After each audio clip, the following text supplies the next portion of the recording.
And hello guys, and welcome back to my YouTube channel mga kapatid. Welcome back sa One Talk PH. At ito na nga mga kababayan, no? Labo-labo na to mga kapatid. Attorney Harry Roque at Attorney Salvador Panelo mga kababayan, parang nagkakabanggaan yata sila mga kapatid. At ito, no, alamin natin kung sino ba ang sinungaling sa dalawang ito. Ito yung maganda mga kababayan, no? Duterte versus Duterte.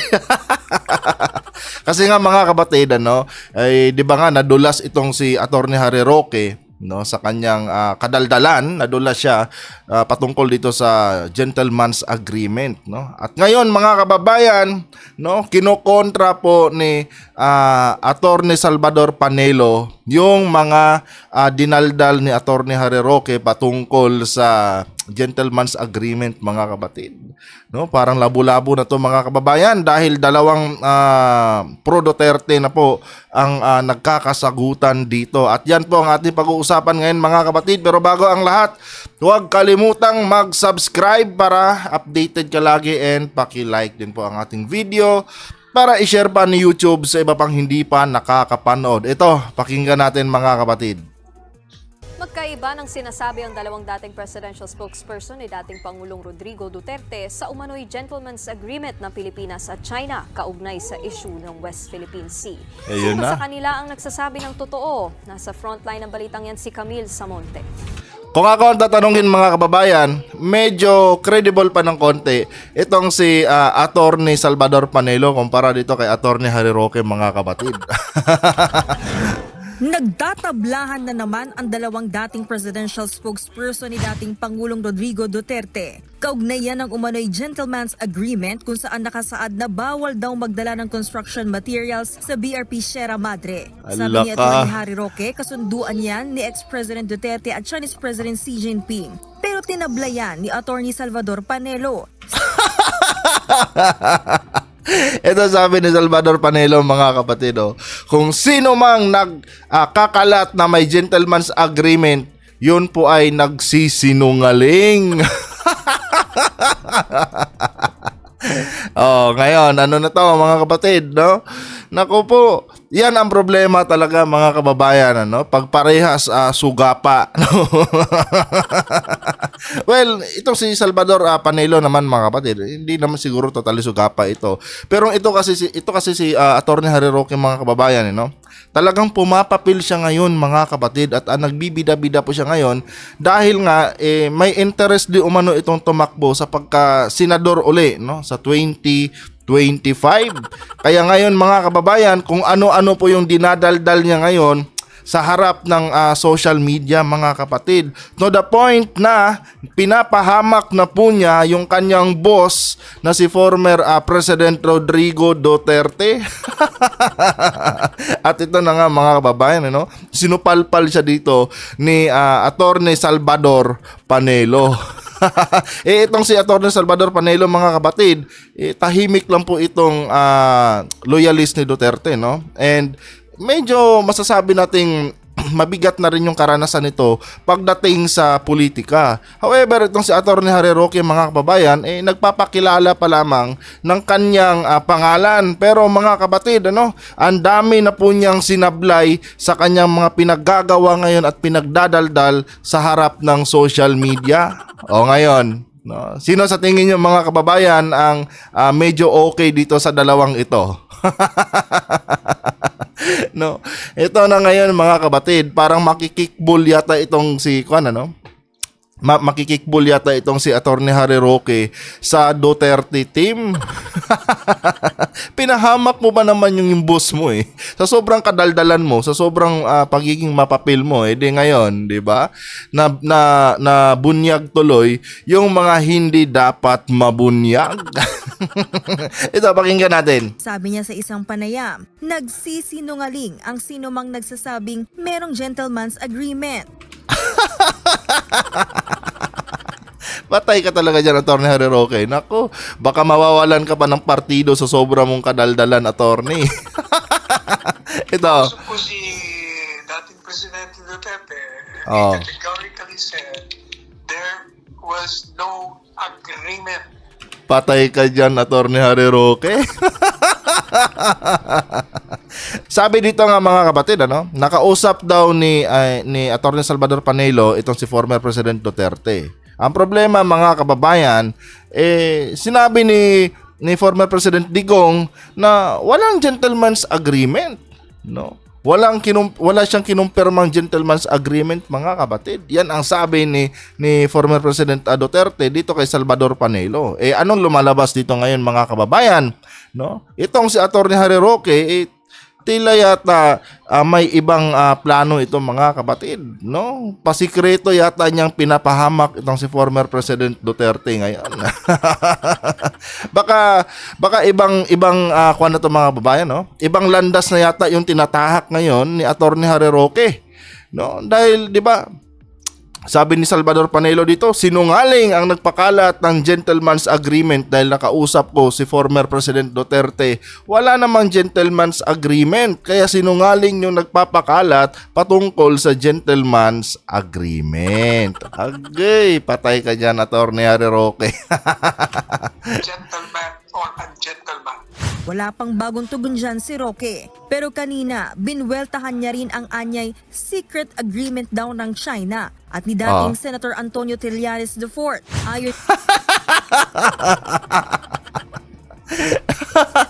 Ayun na mga kababayan, no? Parang desperate moves na to ni Atty. Harry Roque mga kapatid, kung sino-sino na lang yung kanyang binabanatan ngayon. Naku po, attorney, ano bang pinagagawa mo? No, parang hindi ka na yata sumusunod sa timon ni former President Duterte. No? Hindi na niya alam mga kapatid yung kanyang gagawin, kaya kung sino-sino na lang yung kanyang mga binibira ngayon na mga politiko, at naipasok pa niya dito mga kababayan si former Senator Antonio Trillanes, di ba? Alam niyo dati mga kapatid, no, medyo hindi maganda yung tingin ko dito kay former Senator Antonio Trillanes. Pero medyo unti-unting nagbago mga kababayan, dahil kung totoong binenta ni former Senator Antonio Trillanes itong West Philippine Sea sa bansang China, bakit walang nilalabas na statement itong bansang China patungkol kay Senator Antonio Trillanes? At bakit mga Duterte ang sinisisi, or Duterte administration ang sinisisi nitong bansang China? 'Di ba?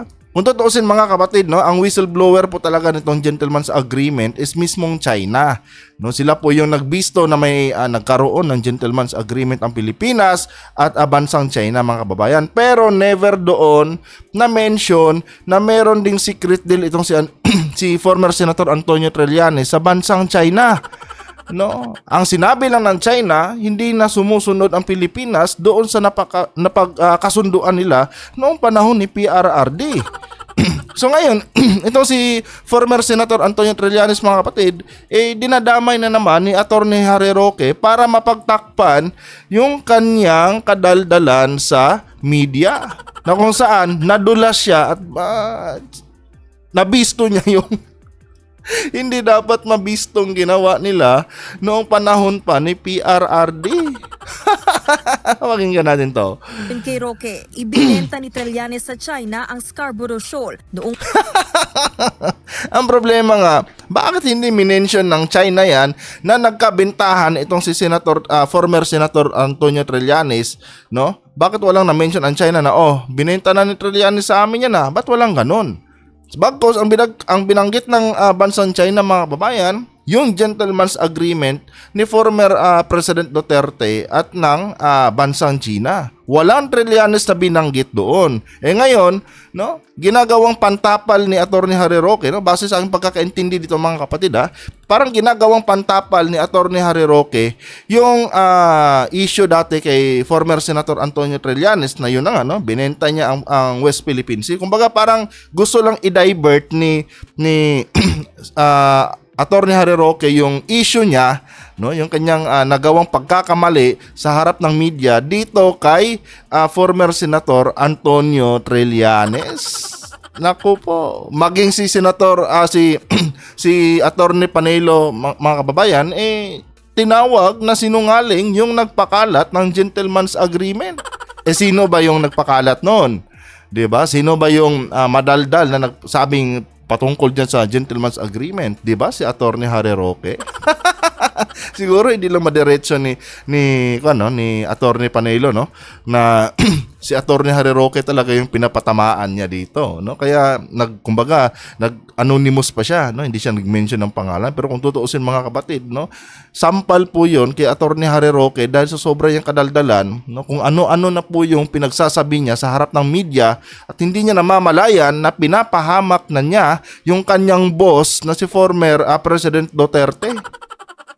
At ngayon mga kababayan na binabatikos na siya ng buong sambayanan, dinadamay niya ngayon si Senator Antonio Trillanes. Tingnan natin kung anong naging sagot dito. Panahon ni dating Pangulong Noynoy Aquino. Trililing, ikaw ang pumasok sa secret agreement. Ikaw ang namigay ng teritoryo. Ikaw at ang Pangulo mo ang dahilan kung bakit nawala ang Scarborough Shoal. Oh, bakit walang sinasabi ang China? 'Di ba? Ba't walang sinasabi ang China na patungkol dyan na nagkabentahan nga ng isla or teritoryo noong panahon ni President Noynoy Aquino, mga kapatid? 'Di ba? Ba't walang lumalabas na ganung statement coming from China? No, ang nilabas lang ng China, may gentleman's agreement na ang Pilipinas noong panahon ni Digong. Bakit walang na-mention doon na merong bintahan or nabenta na yung Scarborough na yan noong panahon ni Pinoy? Anong ibig sabihin yan?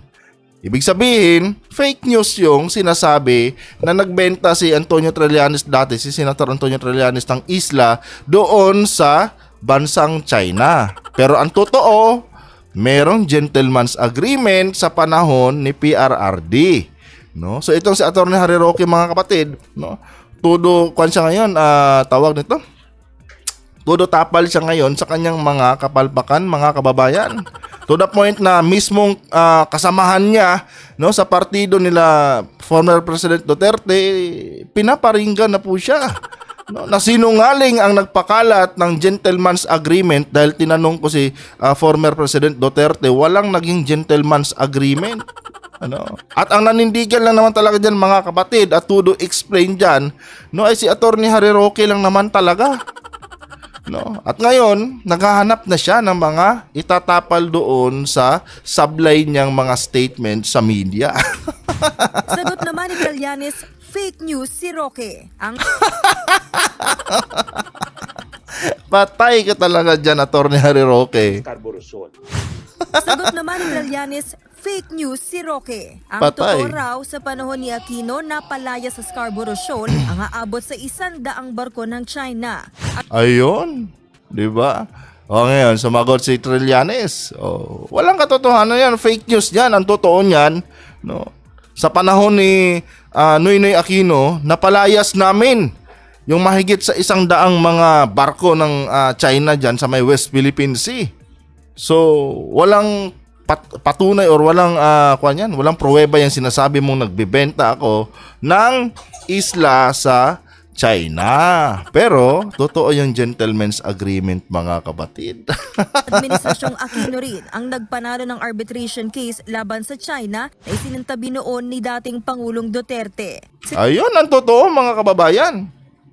No? Kasi noong panahon ni former President Noynoy Aquino, doon talaga yan, no? Paalis na siya kasi noon noong time na yon na na-announce na na-award na sa Pilipinas yung West Philippine Sea dahil tayo nga po ay nanalo, no, sa ating kaso na isinampa sa arbitration, no? At napatunayan natin na tayo talaga ang nagmamay-ari ng West Philippine Sea. Kanya nga lang, hindi na panindigan agad yan ni President Noynoy dahil palabas na kasi siya, no? Palabas na siya ng Malacanang nung time na yun at papasok naman itong si former President Duterte. At nung pumasok kasi President Digong, mga kababayan, hindi nga ito binigyan ng pansin ni President Digong. Bagko, sabi pa nga ni President Digong dito na para lang itong isang papel na pag pinunit mo at tinapon sa basurahan ay isa na maituturing ng isang basura.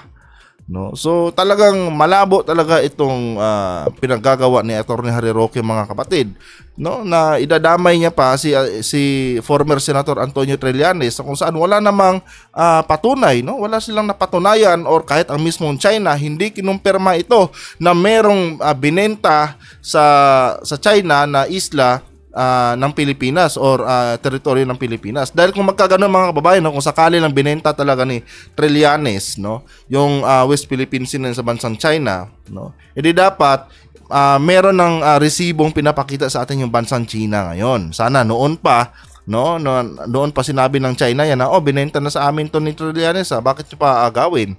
No, sana merong ganon na mga statement coming from China. Ang problema, mga kapatid, walang ganon. No? Pero may gentleman's agreement na binanggit ang bansang China.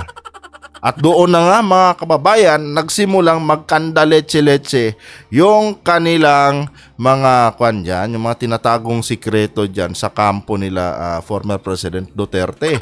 Dahil sa kadaldalan, no, ni Atty. Harry Roque. At ngayon, naghahanap siya ng idadamay, mga kapatid, no? Naghahanap siya ng ibang taong pwedeng pagbalingan ng issue, no? Gusto niyang ilihis yung issue, mga kababayan, no? Kaya ngayon, dinadamay niya itong si former Senator Antonio Trillanes. Ang problema, wala siyang patunay, wala siyang hawak na patunay na magsasabing totoo yung paratang kay Trillanes na nagbenta nga siya ng isla or teritoryo sa bansang China. Trillanes ang tumayong back-channel negotiator para pahupain ang tensyon sa Scarborough noong 2012. Kung ano man ang ini-insinuate ng mga Duterte na binenta ko raw ang Scarborough, maliwanag na fake news po ito. My mission was to de-escalate o pahupain ang tensyon at mabawasan ang mga Chinese ships in Scarborough Shoal. Okay. Hindi po covered at hindi pinag-usapan ang issue ng sovereignty kasi maliwanag na atin ang Scarborough Shoal. Yon, patay ka dyan, attorney. No? Para ma-debunk mo itong sinasabi ni Trillanes, Atty. Harry Roque, kailangan mo talagang maghanap sa China, no? Kailangan bumiyahin ang China at maghanap ka ng resibo doon, no? Gaya sa claims mo na binenta ni Senator Antonio Trillanes sa China yung West Philippine Sea, no? Para ma-debunk mo, yan lang ang meron ka, Atty. Harry Roque, no? Bibigyan na po kita ng tip, attorney, ha? Bibigyan kita ng tip. Pumunta ka sa China, tapos maghanap ka ng resibo doon ng pinagbentahan ni Senator Antonio Trillanes sa West Philippine Sea. No, kung totoo man yang sinasabi mo na binenta nga ni Antonio Trillanes yung West Philippine Sea sa China, no, hanapin mo yung resibo doon sa bansang China at kung may nauwi ka, baka paniwalaan ka na ng taong bayan. Kabilang si retired Supreme Court Justice Antonio Carpio sa mga nagpanalo sa arbitration case ng Pilipinas laban sa China. Hit niya, malinaw na pabor sa China ang gentleman's agreement ni Digong at Chinese President Xi Jinping. Pero pwede yang hindi kilalanin ng Marcos administration. Gentleman's agreement lang yan. That's only between the two gentlemen, President Xi and President Duterte. Hindi yan, that's not an institutional agreement that can bind the next president. No? Dagdag pa ni Carpio, dapat nang maghain ng panibagong arbitration case ang Pilipinas laban sa China. Ang problema, mga kapatid, ayaw na ng China, no? Ayaw na nilang sagutin itong ihahain nating case sa kanila dahil wala silang enough na reference, no, na magpapatunay na sila nga yung may-ari diyan sa may West Philippine Sea. Hinamo na yan sila ni Gibo Teodoro, na sige, gusto nyo magkaso tayo uli. Ang problema, mga kababayan, no, ayaw ng China. Kasi pag naulit yung kaso, tatagal ng ilang taon na naman. Tapos ang ending, mga kababayan, Pilipinas pa rin yung mananalo. 'Di ba? Kasi marami tayong reference, Isa na diyan yung Bilardi map, no, na talagang panahon pa ni King Philip na sinulat doon, na drawing doon no, noong naglalayag sila ng kapanahunan ni Magellan na yung West Philippine Sea na yan ay pagmamay-ari talaga ng Pilipinas. Isa po kasi yun talaga mga kababayan, no? Yung Bilarde map na yan, i-research na po yan. Yung Bilarde map na yan, isa po yan sa nagpatunay na ang West Philippine Sea ay sa Pilipinas. Samantalang itong bansang China mga kababayan, in-exercise lang nila yung kanilang sinasabing sovereign rights dyan sa may West Philippine Sea or yung tinatawag na South China Sea noong matapos ang World War II, no, after ng attempt na pananakop ng bansang Hapon diyan sa bansang China, no. Samantalang tayo 1734 pa yata, no, yung reference sa pinakita natin doon sa tribunal mga kapatid. Kaya ngayon ayaw na ng China, no, ayaw na nilang patulan yung mga kaso-kaso na yan, no, yung arbitration na case na yan, ayaw na nilang patulan yan dahil alam nilang matatalo pa rin sila dahil wala silang enough na reference na maipakita doon. No, kaya ang ginagawa ng China ngayon mga kababayan, nililihis nila ang issue, no, at lagi nilang sinasabi na 2,000 years na nga daw sila na namamayagpag diyan sa may West Philippine Sea kaya sila talaga yung totoong may-ari diyan. At ito lang mga kababayan, no, kung 2,000 years, no, anong ibig sabihin ng bansang China, no, mga kapatid, no? Yung 2,000 years na sinasabi nila, ibig sabihin wala pang tao sa Pilipinas noon. 'Di ba?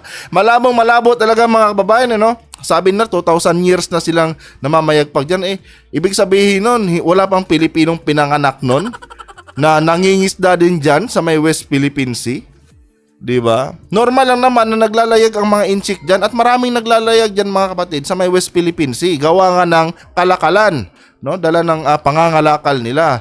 No, kaya ang sabi ng ibang eksperto diyan, hindi pwedeng i-claim ng China 'yan dahil hindi lang naman sila ang dumadaan diyan, no, para mangalakal sa mga kalapit nilang mga bansa, no. Halos lahat ng mga bansa dumadaan talaga diyan, vice versa dahil yung kalakalan nga gawa nga ng kalakalan, no.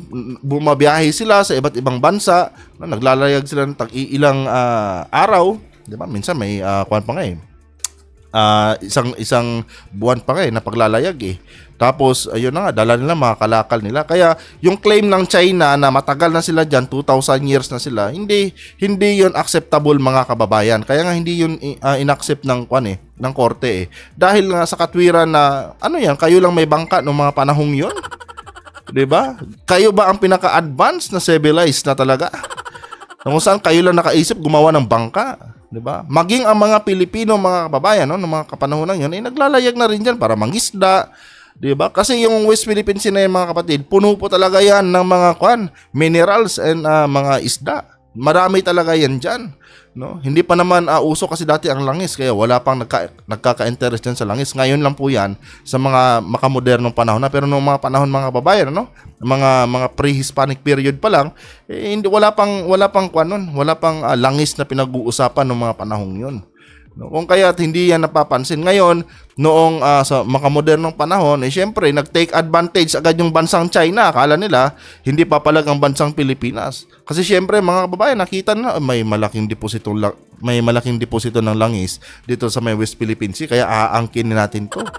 Biruin mo, nag-drawing agad sila nung 9-dash line nila. Pag tiningnan nyo yung drawing nila mga kapatid, talagang sagad na sagad yung teritoryo nila. Sinasagad nila yung teritoryo ng Pilipinas. 'Di ba? So wala 'yan, no? Hindi na 'yan hindi na 'yan papaniwalaan itong China pagdating sa tribunal, no?